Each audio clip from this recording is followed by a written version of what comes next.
So this is James Teer's hat. This is the hat he used when he came off the island, and he went around and gave lectures about his experience on the island making sealskin clothing.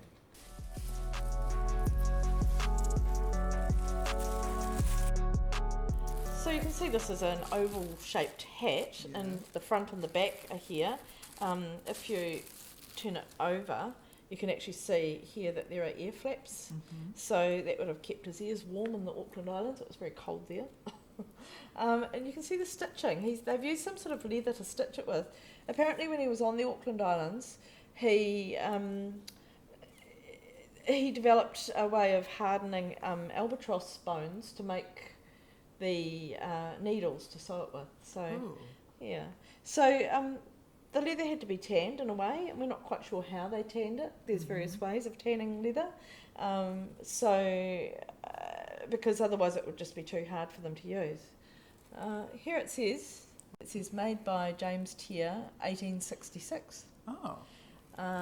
That looks like it's written by somebody a bit later on. This hat was supposedly not the one he wore on the island. This was the hat when he was rescued from the island. Him and some of the people who were survivors made a living by going around the country giving lectures, and this hat is supposedly one of his costume props that he wore, telling people how they made sealskin clothing. So it's you can see it's all stitched together, and it's got this little bit to stop the water dribbling through.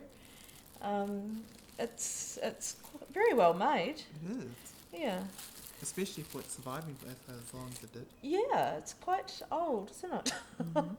Yeah, and it's so you can still see it's got the seal fur on it. The seal fur was sent away and analysed at one point to establish the exact type of animal it came from. And I can't remember just offhand if it was seal or sea lion, but I know there's a lot of sea lions on the Auckland Islands, but I think we do have some information about that, so we can look that up. Yeah. Interesting how it's quite thick there, but you can see it's worn off quite a lot here. Yeah.